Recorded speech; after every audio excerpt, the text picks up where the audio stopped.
प्यारे विद्यार्थियों नमस्कार।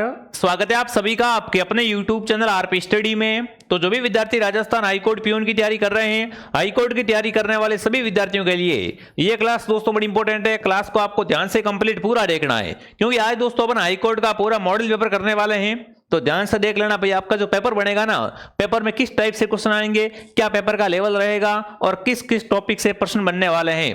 ठीक है मेरे विद्यार्थियों, तो क्लास को ध्यान से पूरा जरूर देख लेना और लास्ट में अपना स्कोर कमेंट करके जाना कि इस क्लास को देखने के बाद में कितने प्रश्न आपके सही होते हैं, आपका स्कोर क्या है, आप कट ऑफ में आ रहे हो नहीं आ रहे हो, ये आपको पता लगाना है। ठीक है, तो चलिए विद्यार्थियों क्लास का शुभारंभ करते हैं। साथ साथ में सभी विद्यार्थी कमेंट करेंगे, ठीक है ना। प्रश्नों के उत्तर आपको साथ साथ में कमेंट करते हुए आगे बढ़ना है। तो पहले अपन राजस्थान जीके को दोस्तों बाद में देखेंगे, पहले अपन हिंदी पढ़ने वाले हैं। ठीक है, देखो इसमें राजस्थान जीके भी हिंदी भी है, तो कंप्लीट राजस्थान जीके में कला संस्कृति है, जिसमें राजस्थान की बोलियां हैं और साहित्य है। ठीक है, तो जो जो आपके सिलेबस में है वही पढ़ाऊंगा, जो सिलेबस में नहीं है वो नहीं पढ़ाया जाएगा। तो हिंदी का पहला सवाल आपसे पूछा है प्रत्यय से दोस्तों, आस प्रत्यय से बनने वाला शब्द कौन सा है। यहां पर पूछा है कि आस प्रत्यय है वो किस में लगा हुआ है। ठीक है, अनायास, मिठास, जायस, सहवास। फटाफट कमेंट करेंगे आस प्रत्यय किस में लगा हुआ है यहाँ पर। तो देखो विद्यार्थियों, मिठास शब्द को हम लेते हैं, किसको लेते हैं यहाँ पर अपन, मिठास शब्द को उठाते हैं। मिठास दोस्तों शब्द लिखा हुआ है मिठास, तो इसमें दोस्तों क्या हो जाएगा, मीठा। मीठा मूल शब्द है दोस्तों, और आस क्या लगा हुआ है, आस इसमें दोस्तों प्रत्यय लगा हुआ है। तो क्या उत्तर बन जाएगा, ऑप्शन बी आपका राइट हो जाएगा कि आस शब्द, बिल्कुल आस प्रत्यय से बना शब्द है वो मिठास है। चलिए आगे बढ़ते हैं। परोपकार शब्द में कौन सी संधि है। संधि तो सबको पता है दोस्तों, संधि आपको गलत करनी है ही नहीं। परोपकार में बताना है संधि दोस्तों, विसर्ग, गुण, वृद्धि, यण। तो चलो दोस्तों अपन क्या करते हैं, यहाँ पर संधि विच्छेद करते हैं परोपकार का। परोपकार दोस्तों, परोपकार शब्द का संधि विच्छेद क्या हो जाएगा, पर धन उपकार हो जाएगा। क्या हो जाएगा, पर धन उपकार हो जाएगा। तो सीधी बात है, सीधी बात है यहाँ पर दोस्तों संधि है वो कौन सी हो जाएगी, गुण संधि हो जाएगी। गुरुजी गुण संधि कैसे हो जाएगी, गुण संधि में दोस्तों अ या आ के बाद उ आए ना, तो दोनों मिलकर क्या हो जाता है, ओ बन जाता है, जैसे यहाँ पर परोपकार बना है। ठीक है, तो उत्तर क्या हो जाएगा, बी उत्तर आपका एकदम राइट हो जाएगा। अगला सवाल, किस शब्द में उपसर्ग का प्रयोग नहीं हुआ है, मतलब उपसर्ग लगा हुआ है ही नहीं दोस्तों। ठीक है ना, प्रत्यय उपसर्ग है, ये संधि वगैरह है, ज्यादा हार्ड टॉपिक नहीं है, बहुत अच्छे अच्छे टॉपिक है और यही आपको सिलेक्शन दिलवाएंगे। यहां पर बताओ उपसर्ग किस में नहीं है दोस्तों, आजन्म, आधुनिक, आलोचना, आवेदन। देखिए यहां पर दोस्तों अपन एक प्रश्न को देखे, आधुनिक को, आधुनिक शब्द दोस्तों दिया हुआ है ना, आधुनिक को अपन देखे लिखते अगर, तो यहां पर आपका रहेगा आधुन। क्या रहेगा दोस्तों, आधुन मूल शब्द है और एक यहां पर क्या है, एक प्रत्यय है। ठीक है, बिल्कुल, तो यहां पर उपसर्ग का प्रयोग नहीं हुआ है। बाकी सब में दोस्तों क्या लगा हुआ है, बाकी सब के अंदर आ है वो उपसर्ग लगा हुआ है, बट आधुनिक में आ उपसर्ग है वो नहीं है। यहां पर आधुन प्लस एक से बना हुआ शब्द है, इसमें प्रत्यय लगा हुआ है, उपसर्ग नहीं है।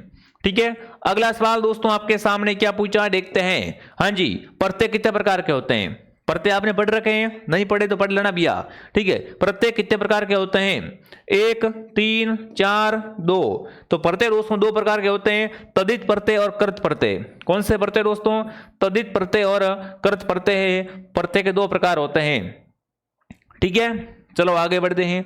अगला है, निम्न में से किस शब्द का संधि विच्छेद सही नहीं है। यहां पर संधि विच्छेद किया गया है, गुरु उपदेश, गुरु धन उपदेश, सप्त ऋषि, सप्त धन ऋषि, अत्यावश्यक, अति धन आवश्यक, सडानंद, सड़ धन आनंद।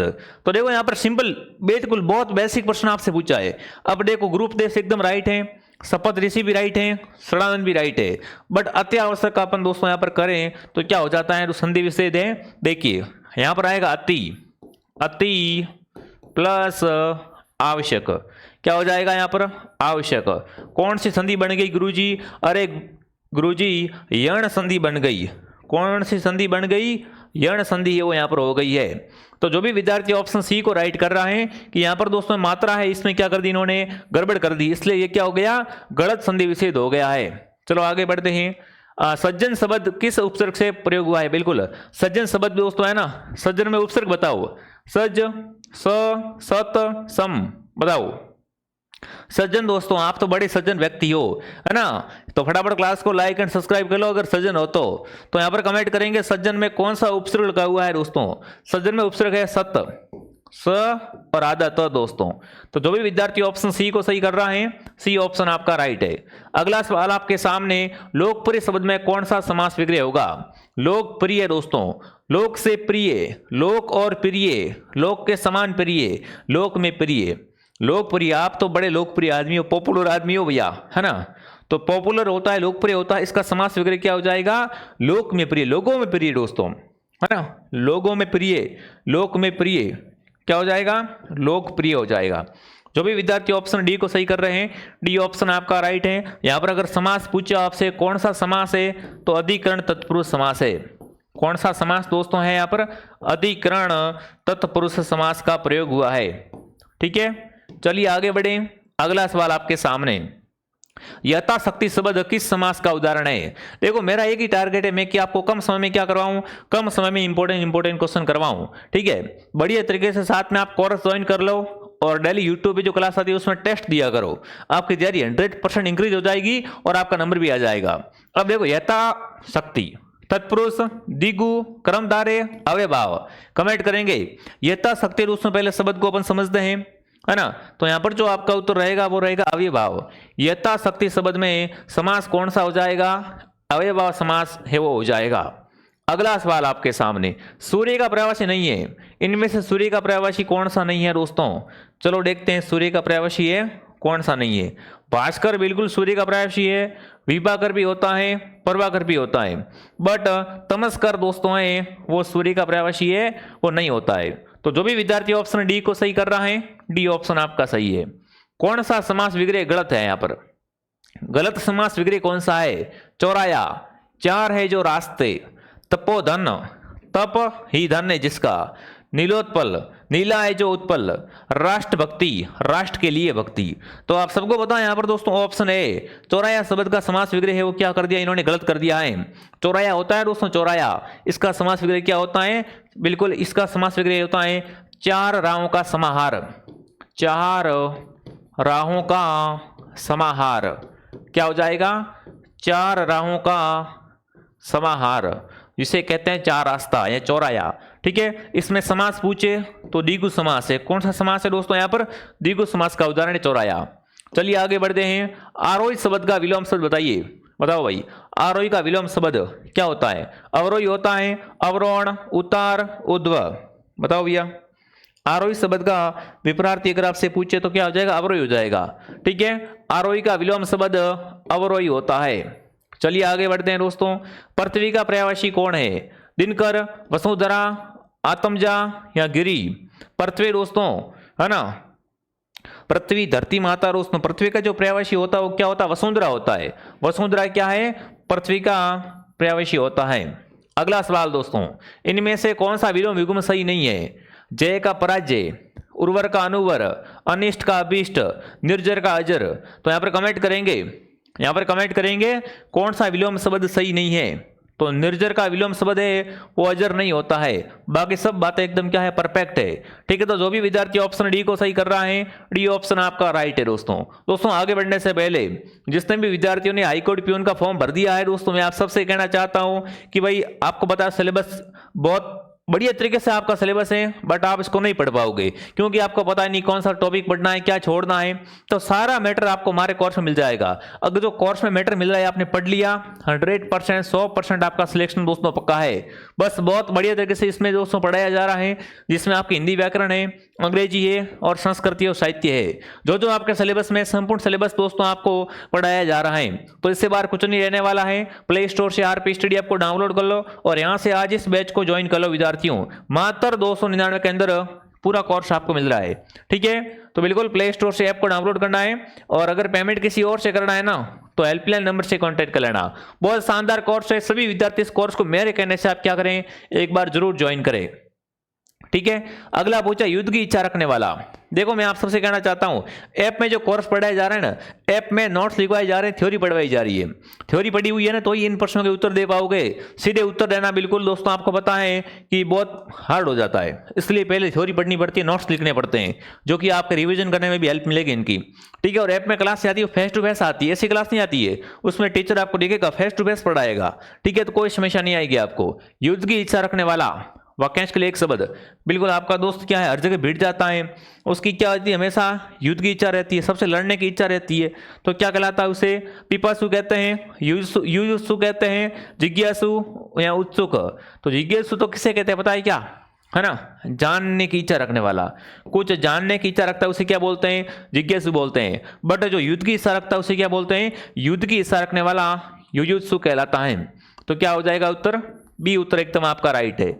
अगला सवाल, किस क्रमांक में कटक और कंटक शब्द का सही अर्थ भेद है? बहुत अच्छा प्रश्न है, ऐसा प्रश्न पक्का आपका एग्जाम आएगा। क्रम से बताना है दोस्तों। कटक का अर्थ क्या होता है पहले तो ये पता करो। कटक शब्द का जो अर्थ होता है वो होता है सोना। कटक का अर्थ क्या होता है? सोना। और कंटक शब्द का अर्थ होता है कांटा। तो यहां पर आपका उत्तर क्या रह जाएगा? ऑप्शन ए आपका राइट रहेगा कि भाई कटक का शब्द का अर्थ होता है सोना या सेना, सॉरी बिल्कुल सेना। कनक का अर्थ सोना होता है, मतलब कटक का अर्थ क्या होता है? सेना होता है। अगर कनक होता है ना दोस्तों, तो कनक का अर्थ क्या होता है? कनक का अर्थ सोना होता है, बट यहां पर है कटक। तो कटक का अर्थ होता है सेना, सेना, और दूसरे कंटक का अर्थ होता है कांटा। ठीक है। चलिए आगे बढ़ते हैं। धरित्री शब्द का तद्भव बिल्कुल आपको बताना है। क्या बताना है दोस्तों? धरित्री शब्द का तद्भव रूप क्या होगा? धारिती होगा, धरती होगा, धरिता होगा या धरित्री होगा? बिल्कुल फटाफट कमेंट करेंगे। धरित्री शब्द का तद्भव रूप होगा धरती। क्या हो जाएगा? धरती। ऑप्शन एकदम आपका राइट है। चलिए आगे बढ़ते हैं। कोयला में संज्ञा शब्द का भेद बताइए दोस्तों। व्यक्तिवाचक है, समूहवाचक है, भाववाचक, जातिवाचक? कोयला शब्द कैसा बताओ भैया? कोयला दोस्तों क्या है यहाँ पर? द्रव्यवाचक संज्ञा है। तो यहाँ पर क्या हो जाएगा? बिल्कुल आपका उत्तर जातिवाचक वाले को सही माना जाएगा। यहाँ पर जो भी जातिवाचक कमेंट कर रहा है, जातिवाचक ऑप्शन आपका राइट है। कोयला कैसा होता है? जातिवाचक संज्ञा का शब्द होता है। ये घोड़ा अच्छा है, इस वाक्य में ये क्या है? ये घोड़ा अच्छा है, इस वाक्य में ये क्या है? संज्ञा, सर्वनाम, क्रिया, अव्यय? बताओ भैया। ये घोड़ा अच्छा है दोस्तों, इसमें ये क्या है? ये इसमें सर्वनाम है। क्या है इसमें? ये सर्वनाम दोस्तों है। तो जो भी विद्यार्थी ऑप्शन बी को सही कर रहा है, बी सही है। किस क्रमांक में अनल, अनिल दोनों का अर्थ भेद दिया हुआ है? पहले आपको बताना अनल का अर्थ क्या होता है। अनल शब्द का अर्थ बताओ पहले, फिर बताओ अनिल का अर्थ। तो अनल शब्द का दोस्तों अर्थ जो होता है क्या होता है? अनल का अर्थ होता है अग्नि। क्या होता है मेरे साथियों? पटवारी में आया हुआ सवाल है ये। सारे क्वेश्चन दोस्तों एग्जाम में आए हुए सवाल है। ठीक है। और अनिल का अर्थ क्या होता है? अनिल शब्द का जो अर्थ होता है वो होता है हवा। ठीक है। तो यहां पर जो आपका उत्तर रहेगा वो क्या रहेगा? अग्नि और हवा। ठीक है। बिल्कुल क्रमांक से पूछा है तो क्या आ जाएगा यहाँ पर? अग्नि और हवा। बिल्कुल आपका एकदम राइट रहेगा। चलिए आगे बढ़ते हैं दोस्तों। किस वाक्य में संबंधवाचक सर्वनाम है? संबंधवाचक सर्वनाम का प्रयोग किस वाक्य में हुआ है? मैं अपना काम समय करता हूं, कोई कुछ भी कहे हमें क्या, जिससे भी देखता हूं वह व्यस्त है, और वह स्वतः संभल गया। तो यहाँ पर कमेंट करना है कि भाई संबंधवाचक सर्वनाम किस में है दोस्तों। चलिए पहले और चौथे में तो क्या है दोस्तों? निजवाचक सर्वनाम है। ठीक है। और दूसरे में दोस्तों यहाँ पर क्या है? अनिश्चयवाचक है। और तीसरे में क्या है? तीसरे में आपका संबंधवाचक है। ठीक है। ये कैसा है? अनिश्चयवाचक। ठीक है। ये कैसा है दोस्तों? ये दोस्तों है निजवाचक। ठीक है। और ऑप्शन क्या हो जाएगा? सी। सी ऑप्शन है वो संबंधवाचक सर्वनाम का है। तो यहां पर आपका उत्तर क्या हो जाता है दोस्तों? सही। सी ऑप्शन एकदम आपका राइट हो जाता है। शुद्ध शब्द कौन सा है? श्रृंगार, श्रृंगार, श्रृंगार, श्रृंगार, है ना। बिल्कुल गौरी का श्रृंगार, महिलाएं श्रृंगार करती है। श्रृंगार शब्द सही किस तरीके से लिखा जाता है? तो श्रृंगार शब्द को लिखने का सही तरीका होता है दोस्तों, ठीक है, ध्यान रखना, श्रृंगार। ठीक है। तो जो भी विद्यार्थी ऑप्शन नंबर डी को राइट कर रहा है, डी ऑप्शन एकदम आपका राइट है। चलिए आगे बढ़ते हैं। किस क्रमांक में सभी शब्द शुद्ध है? आशीर्वाद गलत हो गया भैया। आशीर्वाद ऐसे थोड़ी लिखते हैं। ठीक है। बिल्कुल यहां पर दूसरा भी गलत है, तीसरा भी गलत है। ऑप्शन डी आपका राइट है। आजीविका एकदम सही है, आशीर्वाद भी सही है। तो आपका उत्तर क्या रह जाएगा? सभी शब्द शुद्ध किसमें है? सभी शब्द शुद्ध है वो ऑप्शन डी में दिए दोस्तों हैं। चलिए किस क्रमांक का वाक्य शुद्ध है? न्यायाधीश ने हत्यारे को मृत्युदंड दिया। गत सोमवार को वह लंदन जाएगा। पराधीनता की बेड़ियां गले में पड़ी हैं। रेडियो की उत्पत्ति किसने की? कमेंट करेंगे। किस क्रमांक का वाक्य एकदम शुद्ध है दोस्तों? तो बिल्कुल आपका उत्तर क्या रह जाएगा? न्यायाधीश ने हत्यारे को मृत्युदंड दिया। ये वाक्य एकदम क्या है? एकदम शुद्ध दोस्तों दिया हुआ है। अन्य वाक्य को अगर देखें अपन तो गत सोमवार को लंदन वह गया, ऐसा होगा। पराधीन की बेड़ियां पैरों में पड़ी है। रेडियो का आविष्कार किसने किया? उत्पत्ति नहीं। रेडियो की उत्पत्ति नहीं क्या हुआ है दोस्तों? आविष्कार है वो अपना हुआ है। ठीक है, तो ये सही है। अगला है जो कुछ ना जानता हो, उसके लिए एक शब्द क्या है? बिल्कुल, जो कुछ नहीं जानता हो उसे क्या कहते हैं? अल्पज्ञ, अज्ञ, अज्ञ या अविज्ञानी। तो जो कुछ नहीं जानता उसे अपन क्या कहते हैं एक शब्द में दोस्तों? उसे कहते हैं अज्ञ। ठीक है, तो ऑप्शन क्या हो जाएगा? बी एकदम आपका राइट हो जाएगा। अगला है राजस्थान में 100 टापुओं का छत्र। राजस्थान की कला संस्कृति से प्रश्न पूछा है, 100 टापुओं का छत्र किसे कहते हैं? तो वो है अपना बांसवाड़ा। बांसवाड़ा क्या कहलाता है? राजस्थान के अंतर्गत 100 टापुओं का छत्र कहलाता है। किराडू का मंदिर किस जिले में है? किराडू मंदिर राजस्थान का खजुराहो कहलाने वाला मंदिर है। वो कौन सा मंदिर है? किराडू मंदिर। और ये किराडू के मंदिर कहाँ पर है? बाड़मेर के अंतर्गत है। तो क्या उत्तर हो जाएगा यहाँ पर? बी सही हो जाएगा। ठीक है, अगला सवाल, निम्नलिखित में से कौन सा युग्म सही नहीं है? कपिल मुनि का मेला बीकानेर में, जगदीश मंदिर उदयपुर में, द्वारिकाधीश मंदिर जयपुर में, मीनाबाई मंदिर चित्तौड़ में।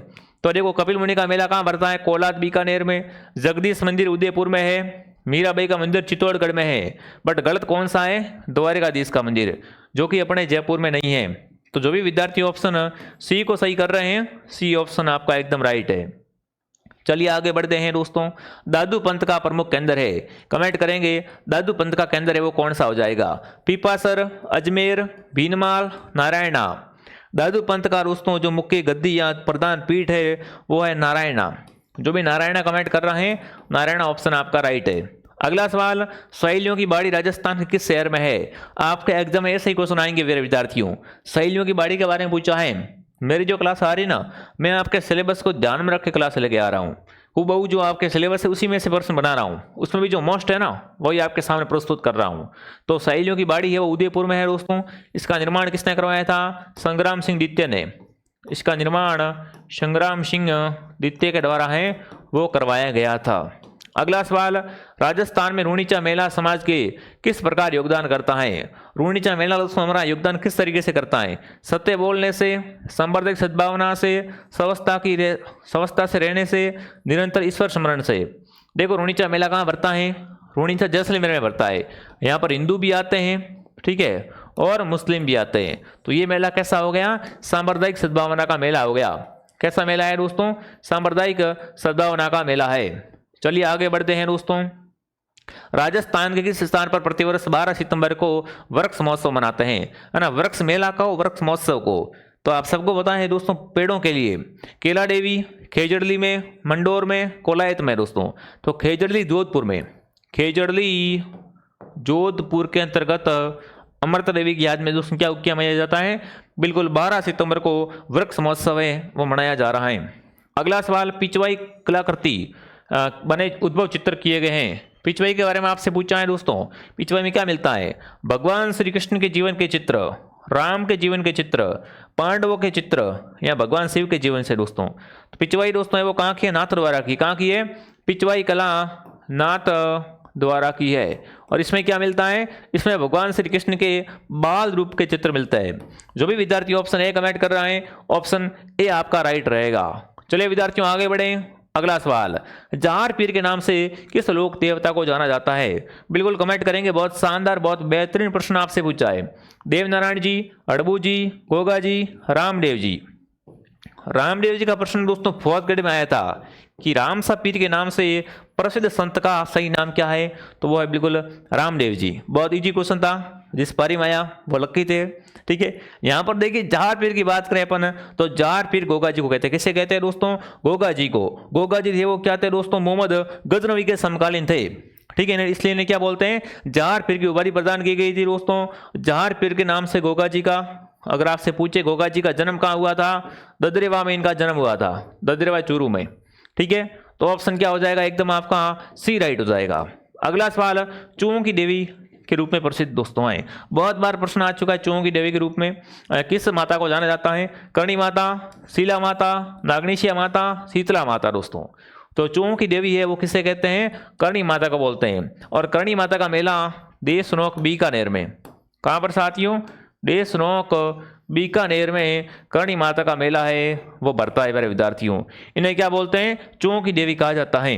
अगला सवाल, जहूर खान का संबंध किस वाद्यंत्र से है?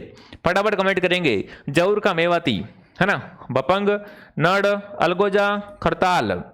तो बिल्कुल जहूर का मेवाती है वो क्या है दोस्तों? बपंग के जादूगर है। कौन है दोस्तों? बपंग के जादूगर है वो अपने जहूर का मेवाती है। तो ऑप्शन क्या हो जाएगा यहाँ पर? ए राइट हो जाएगा। अगला सवाल दोस्तों, निम्नलिखित में से कौन सा युग्म वाद्यंत्र प्रकार और सही नहीं है यहाँ पर, है ना? वाद्यंत्र और प्रकार है उसमें से बताना सही।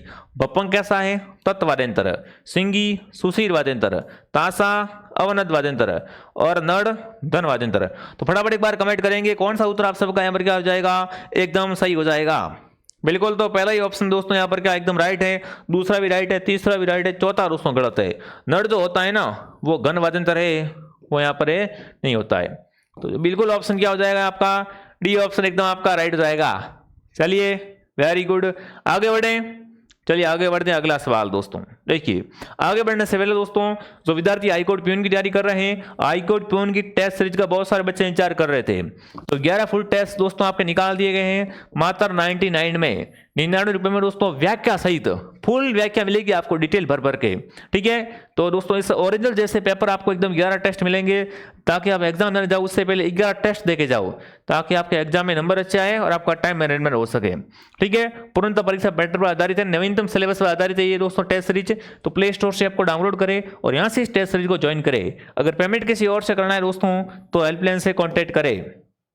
अगला सवाल, अग्नि नृत्य का उद्गम कौन सा स्थान से हुआ है? पहली बात, ये कौन करता है दोस्तों? ये करते हैं जसनाथ संप्रदाय के लोग।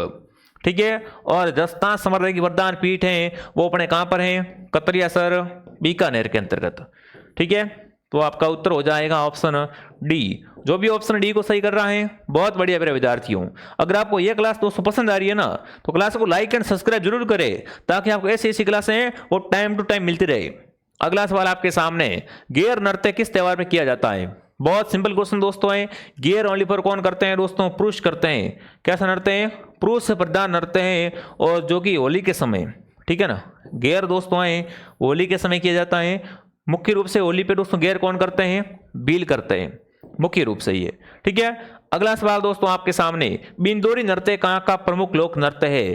किशनगढ़, जयपुर, जोधपुर, झालावाड़। बिंदोरी नृत्य दोस्तों जो किया जाता है वो मुख्य रूप से कहाँ पर किया जाता है? झालावाड़ के अंतर्गत। जो भी झालावाड़ कमेंट कर रहा है यहाँ पर, झालावाड़ ऑप्शन क्या हो जाएगा? एकदम आपका राइट हो जाएगा। चलिए विद्यार्थियों आगे बढ़े। अगला सवाल, नेवलों की पूजा किस दिन की जाती है? बिल्कुल कला संस्कृति के पर्वों से बहुत शानदार क्वेश्चन आपसे उठाया गया है। नेवलों की पूजा किस दिन करते हैं? गुरु पूर्णिमा के दिन, निद्र नवमी, योगिनी एकादशी, नेवलाष्टमी। तो देखो नेवलाष्टमी आप यहाँ पर तुक्का मत मार देना, क्या हो जाएगा उत्तर यहाँ पर? निद्र नवमी ऑप्शन आपका एकदम राइट है, कि नेवलों की पूजा निद्र नवमी के दिन की जाती है। ठीक है, बहुत बढ़िया। अगला सवाल दोस्तों, थेवा कला के लिए कौन सा परिवार प्रसिद्ध है दोस्तों? थेवा कला कहाँ की? पहली बात तो थेवा कला है वो प्रतापगढ़ की है, प्रतापगढ़ की दोस्तों। और इसके लिए कौन सा परिवार प्रसिद्ध है? तो बिल्कुल इसके लिए सोनी परिवार। कौन सा परिवार दोस्तों थेवा कला के लिए? सोनी परिवार है वो प्रसिद्ध है। अगला सवाल, लप्पा, लप्पी, किरण और गोखरू ये सब क्या है? राजस्थानी फिल्मों में सासू माँ के किरदार हैं, गोटे के प्रकार हैं, शेरवानी के नाम है, अधिक उपज देने वाली किस्में हैं। तो आप सबको पता है दोस्तों लप्पा, लप्पी, किरण ये सब क्या है दोस्तों? राजस्थान के अंतर्गत विभिन्न गोटे के प्रकार हैं। तो बी ऑप्शन क्या हो जाएगा? एकदम राइट हो जाएगा। अगला सवाल, सागड़ी प्रथा का अन्य नाम क्या है? कमेंट करेंगे सागड़ी प्रथा को और किस नाम से जाना जाता है? देखिए, देवदासी प्रथा, बंधुआ मजदूर प्रथा, वैश्यावर्ती प्रथा, सती प्रथा। जिस टाइम भी दोस्तों टेलीग्राम चैनल ज्वाइन नहीं किया है, आरपी स्टडी के नाम से हमारा टेलीग्राम चैनल है, आप सभी एक बार जरूर ज्वाइन करें। लिंक आपको नीचे मिल जाएगा, ऐप का भी लिंक नीचे है, टेलीग्राम का लिंक भी नीचे है। ठीक है, दोनों ज्वाइन कर लेना। देखिए यहाँ पर देखें तो क्या हो जाएगा, बंधुआ मजदूर प्रथा। सागड़ी प्रथा का दूसरा नाम क्या है दोस्तों, बंधुआ मजदूर प्रथा इसका दूसरा नाम है। महिला नथ धारण कहाँ करती है बताओ भाई, आभूषण होता है महिलाओं का नथ, गले में, अंगुली में, अंगूठे में या नाक में। फटाफट कमेंट करेंगे, महिलाएं नथ धारण करती है, वो करती है दोस्तों नाक के अंतर्गत।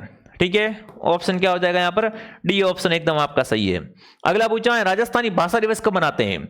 बिल्कुल आपके साहित्य से प्रश्न पक्का बनेगा राजस्थानी भाषा के बारे में। 21 फरवरी, 21 मार्च, 30 मार्च, 21 जनवरी।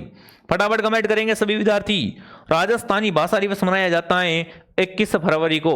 कब मनाते हैं, 21 फरवरी को राजस्थानी भाषा दिवस मनाते हैं। बट अगर आपसे पूछे राजस्थान दिवस, राजस्थान दिवस सिंपल अगर आपसे पूछे तो वो मनाते हैं 30 मार्च को। दोनों अलग अलग हैं, एक साथ में जोड़ देना। ठीक है, अगला सवाल आपके सामने, निम्न में से कौन सी ढूंढाड़ी की उपबोली नहीं है। पहली बात, ढूंढाड़ी क्या बोलते हैं, जयपुर के आसपास वाले क्षेत्र में, जयपुर और जयपुर के आसपास क्या बोलते हैं, ढूंढाड़ी बोली जाती है। यहाँ पर बताओ ढूंढाड़ी की उपबोली कौन सी है, वो अपने नहीं है।